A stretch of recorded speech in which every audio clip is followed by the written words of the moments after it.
Assalamualaikum warahmatullahi wabarakatuh. Di sini saya dan teman-teman kelompok 4 Didik Istiawan dan saya sendiri Syauqi, kemudian Mbak Siti Zahrotunisa sebagai kelompok 4 ingin mempresentasikan perkembangan pendidikan Indonesia setelah tahun 1965 sampai runtuhnya Orde Baru. Baik, kita mulai. Yang pertama, karakteristik perkembangan pendidikan Indonesia antara tahun 1965 hingga runtuhnya Orde Baru. Orde Baru menggantikan Orde Lama yang merujuk pada era pemerintahan Soekarno. Lahirnya Orde Baru diawali dengan dikeluarkannya Surat Pemerintah 11 Maret 1966. Setelah runtuhnya Orde Lama yang berujung di tahun 1965. Orde Baru berlangsung dari tahun 1966 hingga 1998. Karakteristik perkembangan pendidikan pada masa ini lebih condong kepada arah pembangunan, pembaharuan, penanaman nilai-nilai agama, Pancasila, dan segala perbaikan dari kegagalan Orde Lama serta pembelajaran peristiwa G30 SPKI yang merupakan peristiwa pengkhianatan ideologi negara, yaitu Pancasila. Berikut ini adalah karakteristik perkembangan pendidikan Indonesia di masa Orde Baru dari sudut pandang umum dan lembaga pendidikan Islam. Yang pertama, A. Perubahan tujuan pendidikan. B. Peningkatan kualitas pendidikan Indonesia. C. Pembaruan kurikulum secara berkala. Penyesuaian nilai-nilai dan sistem pesantren dengan tantangan zaman. E. Pertumbuhan pesantren hingga tahun 1980-an. F. Penyatuan sistem pendidikan dengan surat keputusan bersama 3 menteri. G. Pembentukan kurikulum madrasah wujud dalam merealisasikan SKP 3 menteri, surat keputusan bersama 3 menteri. H. Peningkatan kualitas perguruan tinggi. Selanjutnya akan saya bahas masing-masing ini secara lebih luas lagi, namun tetap singkat dan padat. Bab A. Perubahan tujuan pendidikan. Perubahan yang timbul karena ketetapan MPRS nomor XXII MPRS garing 1966 pasal 4 tentang tujuan pendidikan. Jadi di sini tujuan pendidikan mengalami perubahan. Pada awal masa ini terdapat 2 hal yang sangat dicanangkan oleh Indonesia, yaitu pertama, pembentukan manusia secara Pancasialis sejati. Karena apa? Mengingat pengkhianatan Pancasila di peristiwa G30 SPKI. Dan kedua, pengubahan mental masyarakat yang penuh doktrin-doktrin Manipol Usdek yang merupakan kebijakan Soekarno. Dalam artian, pendidikan pada masa Orde Baru berusaha memutus pengaruh PKI dan Soekarno. Selanjutnya, B. Peningkatan kualitas pendidikan Indonesia. Setelah perubahan tujuan pendidikan tadi, Kemudian berkembanglah di peningkatan kualitas pendidikan Indonesia. Dibentuknya Proyek Penilaian Nasional Pendidikan PPNP. Pada saat itu adalah sebuah seperti kesatuan beberapa orang untuk mengurus meningkatkan kualitas pendidikan Indonesia. Nah, tujuan pembentukan PPNP ada 3. Pertama, mengidentifikasi semua persoalan di bidang pendidikan. Kedua, menyusun suatu prioritas dari berbagai persoalan tersebut untuk dipecahkan atau diperhatikan sesuai dengan arah pembangunan nasional. Yang ketiga, mencari alternatif pemecahan masalah, yaitu mencari solusi-solusi dari segala persoalan dan masalah tersebut. Selanjutnya, C. Pembaruan kurikulum secara berkala. Di masa Orde Baru terjadi sebuah perubahan kurikulum yang sangat banyak. Dari tahun ke tahun dirubah dan ditujukan untuk menyempurnakan dan meningkatkan kualitas pendidikan Indonesia. Dibentuknya kurikulum 1968, kurikulum 1975, kurikulum 1984, dan kurikulum 1994. Kelahiran kurikulum 1968 bersifat politis. 68 adalah 2 atau 3 tahun setelah awal mulanya Orde Baru dimulai. Bersifat politis, mengganti rancangan pendidikan 1964 yang disebut-sebut sebagai produk Orde Lama. Tujuan kurikulum ini untuk menekankan upaya membentuk manusia Pancasila sejati, kuat dan sehat jasmani, meningkatkan kecerdasan dan keterampilan jasmani, moral, budi pekerti, dan keyakinan beragama. Sedangkan kurikulum 1975 menggantikan sebelumnya karena hanya mempelajari teori. Jadi, setelah kurikulum 68 di tahun 75 diganti lagi, diperbarui lagi karena pada saat itu hanya mempelajari teori dan peserta didik pasif tanpa mempraktekannya. Jadi adanya ini menggantikan ini, menyempurnakannya.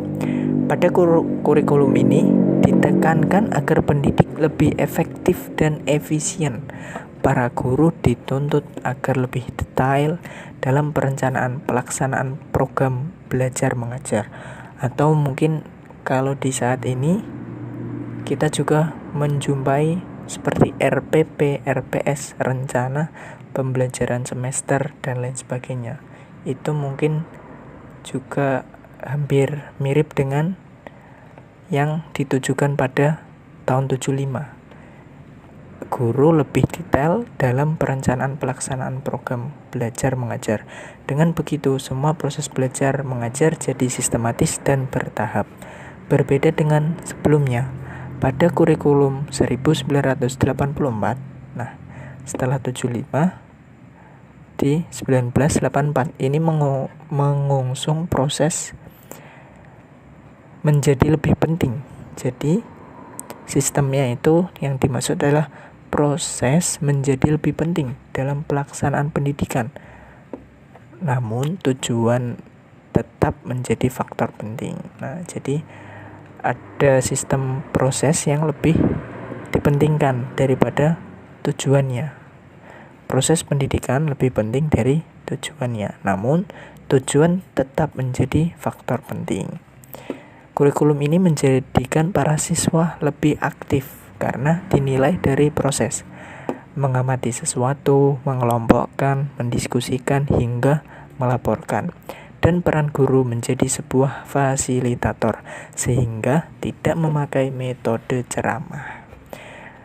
Nah, pada masa akhir Orde Baru, 4 tahun sebelum keruntuhannya, dibentuklah kurikulum selanjutnya, 94, yang merupakan upaya mengkolaborasikan kurikulum sebelumnya, terkhusus kurikulum 1975 dan 84.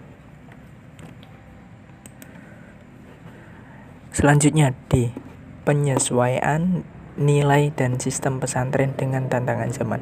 Nah, kali ini dari sudut lembaga pendidikan Islam, yaitu pesantren. Pada masa itu, mendekati tumbuhnya awal Orde Baru, yaitu akhir Orde Lama,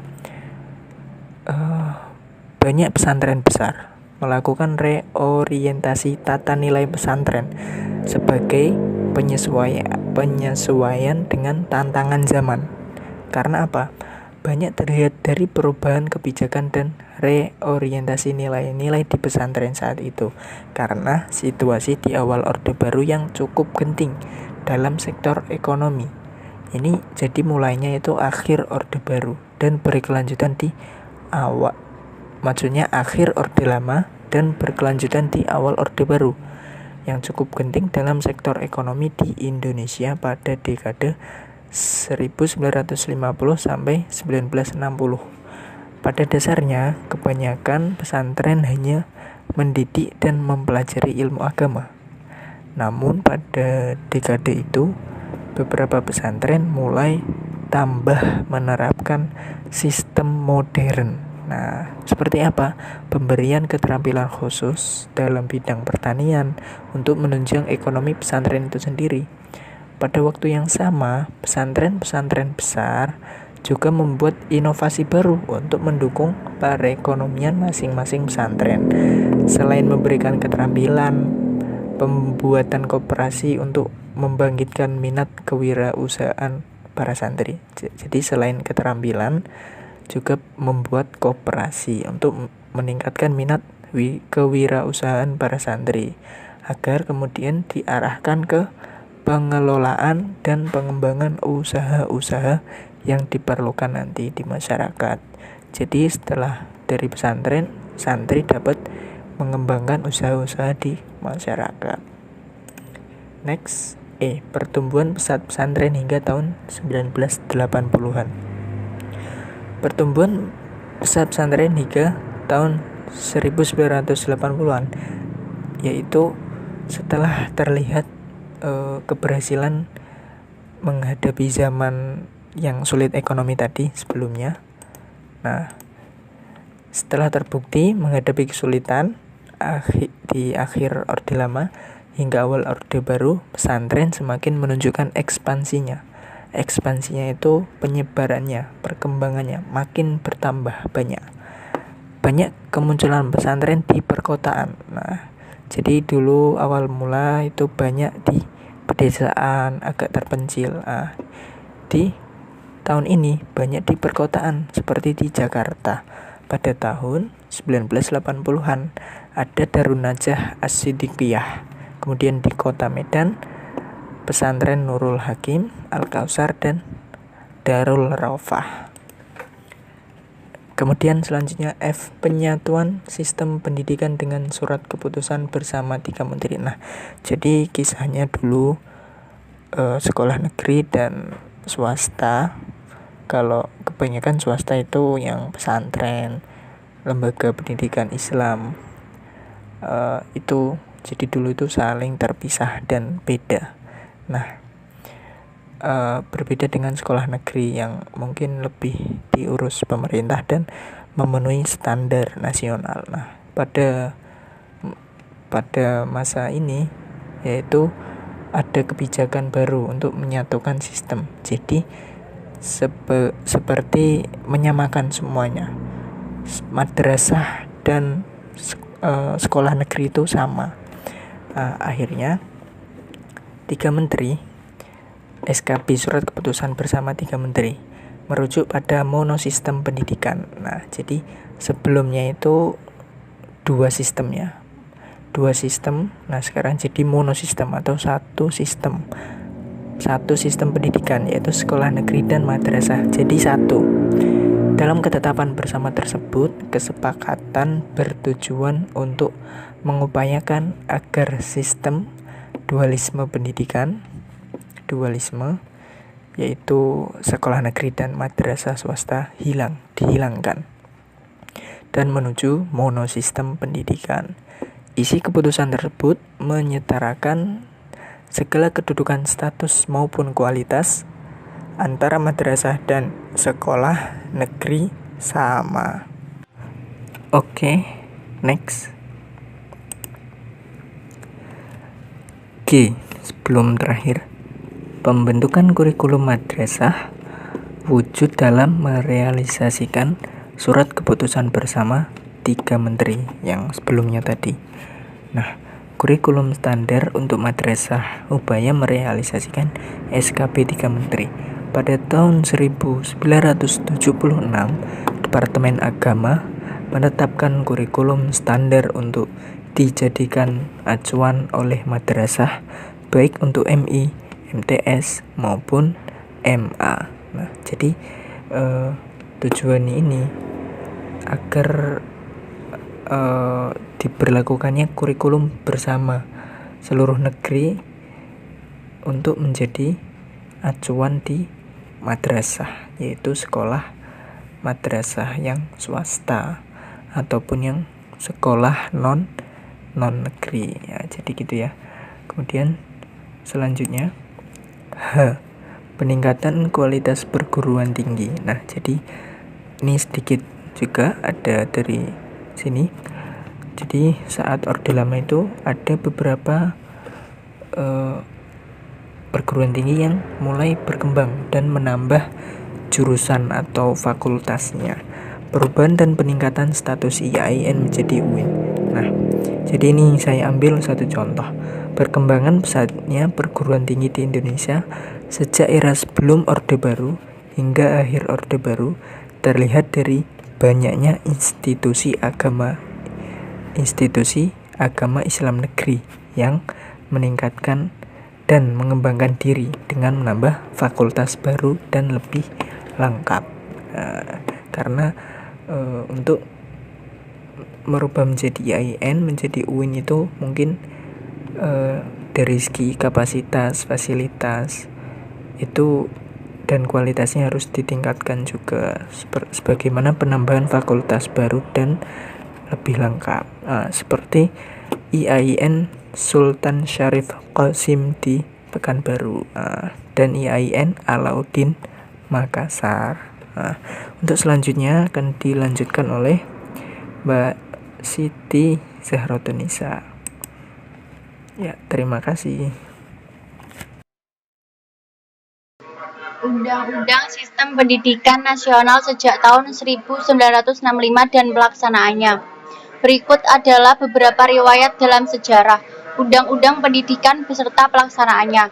A. Ketetapan MPRS nomor XXII MPRS 1966 pasal 4 memperkuat isi Undang-Undang Dasar 1945 bab 12 pasal 31 tentang tujuan pendidikan.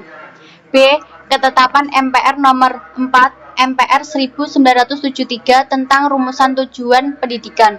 C. Pendidikan nasional dalam Tab MPR nomor 4 MPR 1978 berbunyi.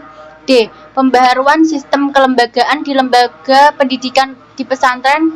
E. Keputusan Kemenak menegrikan sejumlah madrasah. F.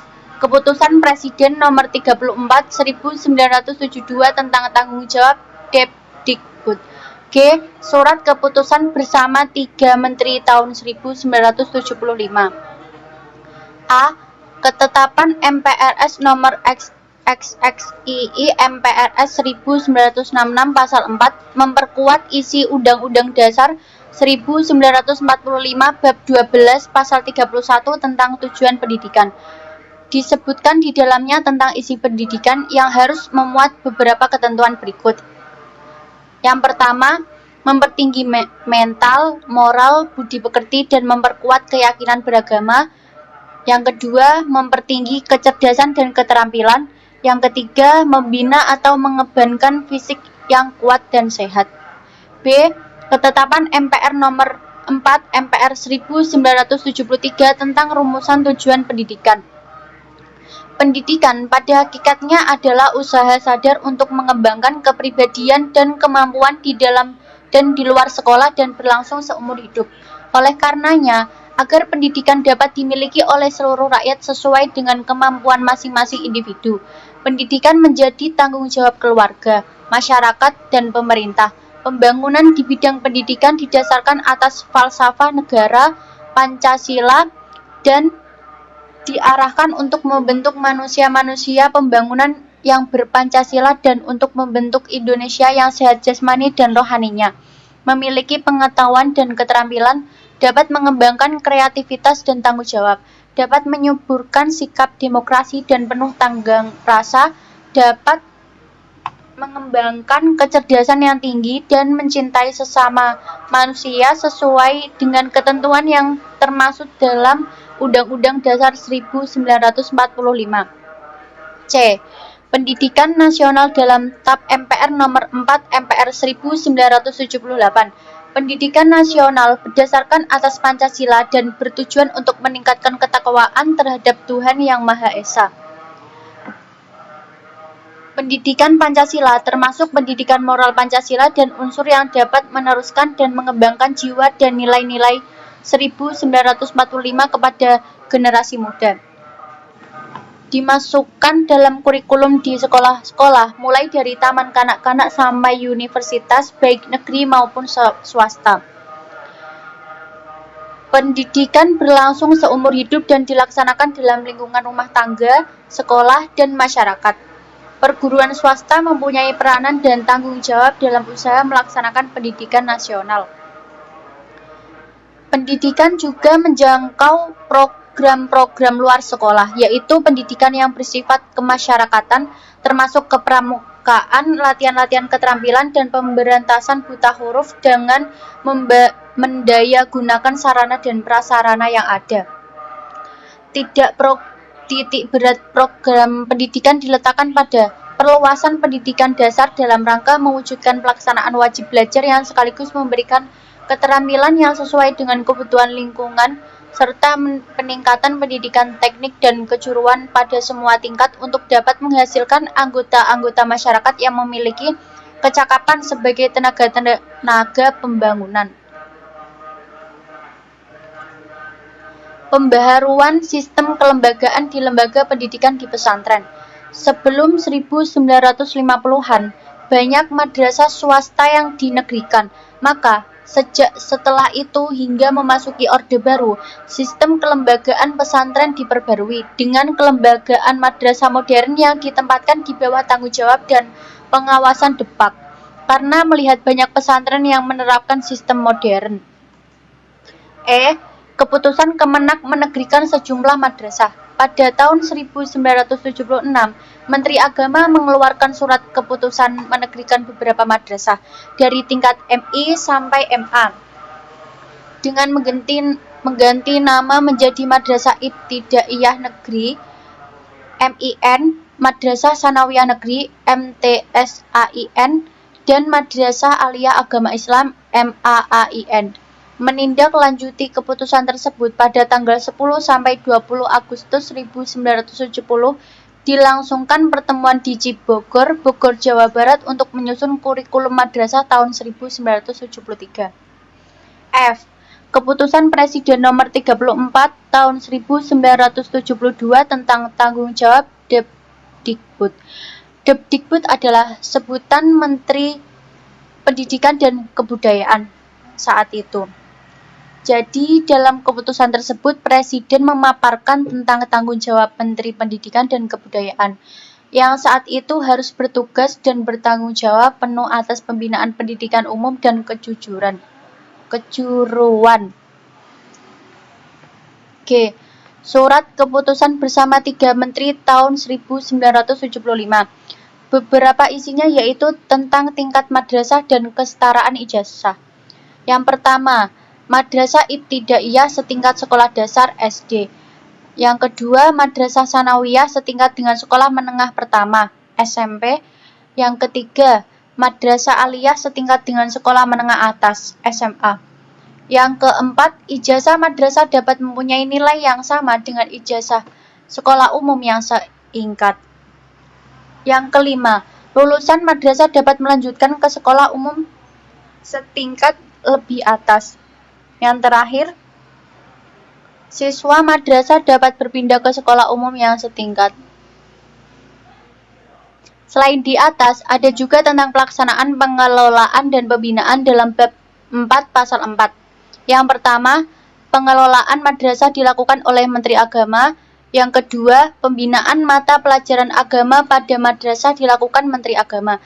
Yang terakhir, pembinaan dan pengawasan mutu mata pelajaran umum pada madrasah dilakukan oleh Menteri Pendidikan dan Kebudayaan bersama-sama dengan Menteri Agama dan Menteri Dalam Negeri. Merespon kebijakan baru tersebut, maka dilakukan langkah dan upaya dalam pelaksanaannya.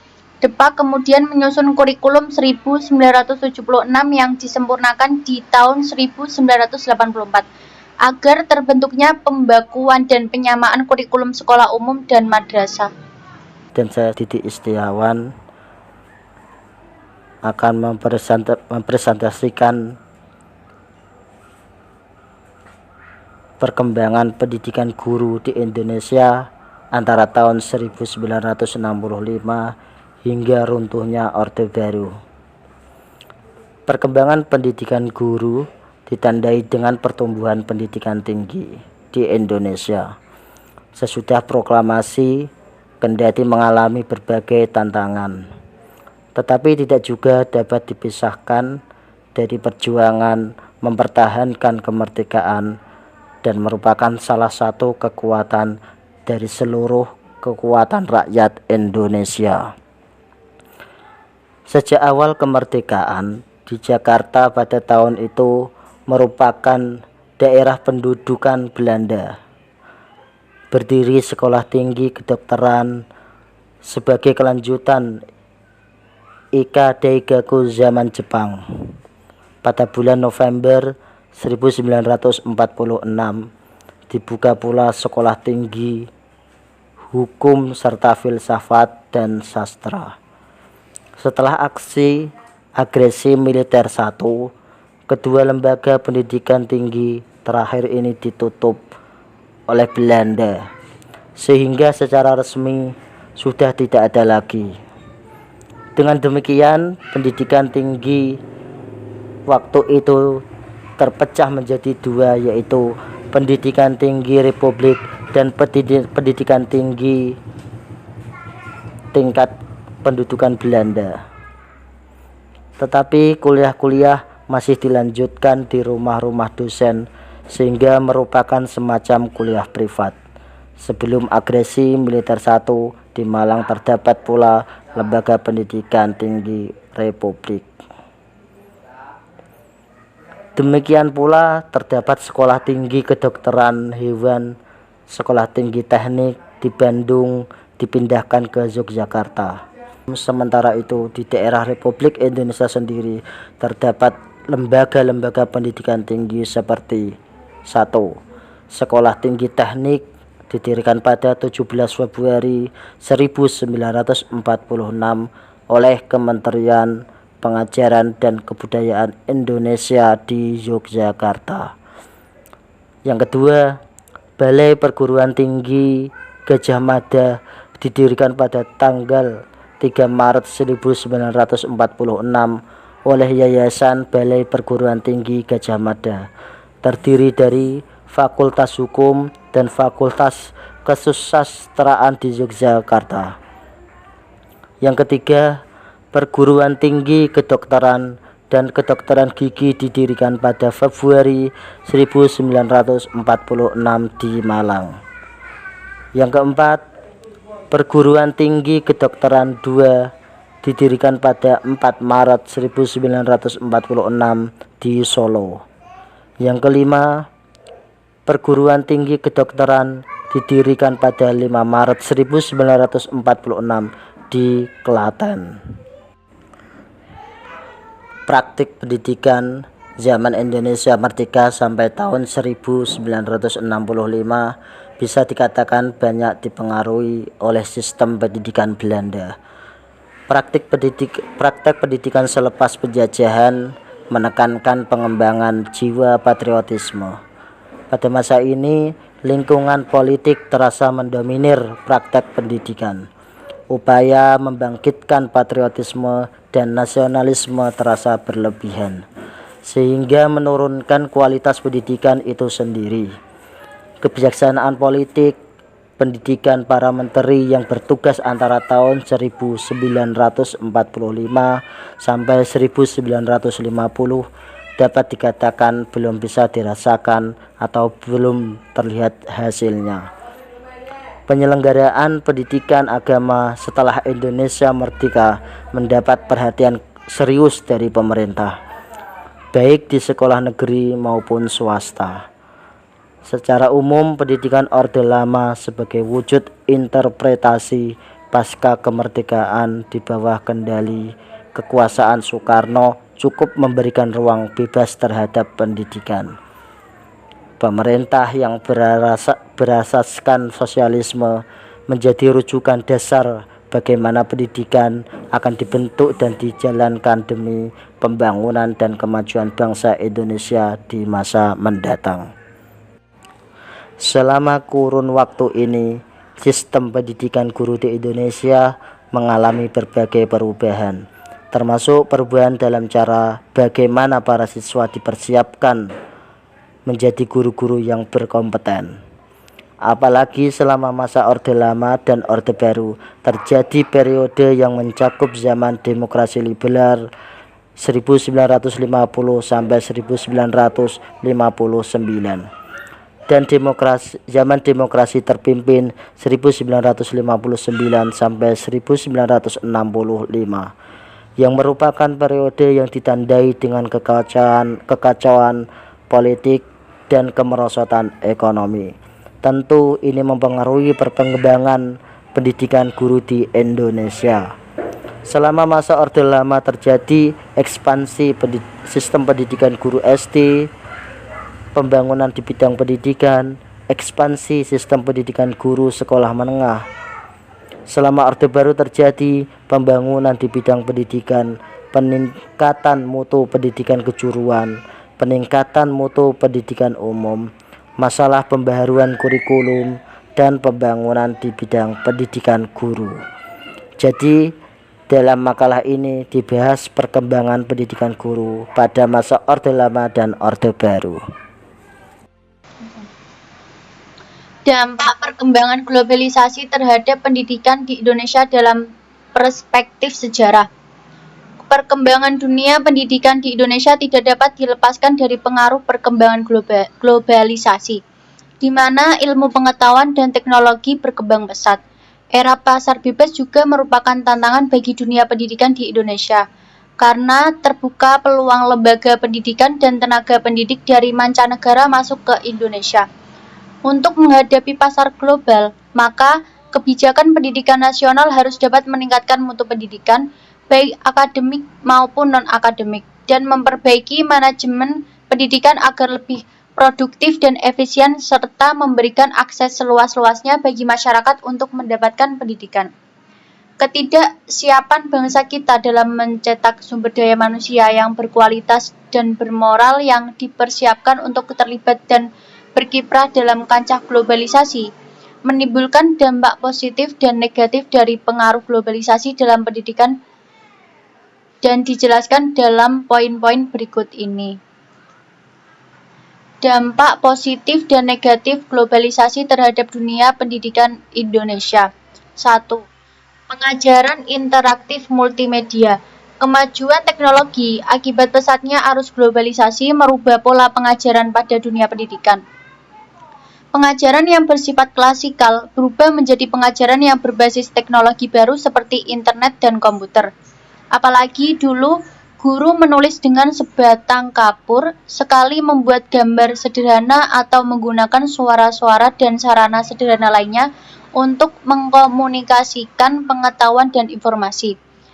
Sekarang sudah ada komputer, sehingga tulisan, film, suara, musik, gambar hidup dapat digabungkan menjadi suatu proses komunikasi. Dan ini adalah bentuk dampak positifnya terhadap dunia pendidikan Indonesia. 2. Perubahan corak pendidikan. Mulai longgarnya kekuatan kontrol pendidikan oleh negara, tuntutan untuk berkompetisi dan tekanan institusi global seperti IMF dan World Bank mau atau tidak membuat dunia politik dan membuat barang-barang seperti Viagra, alkohol, narkoba yang banyak ditawarkan melalui internet. Contohnya, 6 Oktober 2009 lalu diberitakan salah seorang siswi SMA di Jawa Timur pergi meninggalkan sekolah demi menemui seorang lelaki yang dikenal melalui sosmed pertemanan Facebook. Hal ini sangat berbahaya pada proses belajar mengajar, dan ini adalah dampak negatif dalam dunia pendidikan. Yang ketiga, ketergantungan. Mesin-mesin penggerak globalisasi seperti komputer dan internet dapat menyebabkan kecanduan pada diri siswa ataupun guru, sehingga guru atau siswa terkesan bersemangat dalam proses belajar mengajar tanpa bantuan alat-alat tersebut. Dan ini adalah dampak positif dalam dunia pendidikan. Yang keempat, komersialisasi pendidikan. Era globalisasi mengancam kemurnian dalam pendidikan. Banyak didirikan sekolah-sekolah dengan tujuan utama sebagai media bisnis. Johann Michael White menggambarkan sebuah kisah tentang persaingan bisnis yang mulai merambah dunia pendidikan dalam bukunya Masa Depan Sempurna, bahwa tibanya perusahaan pendidikan menandai pendekatan kembali ke masa depan.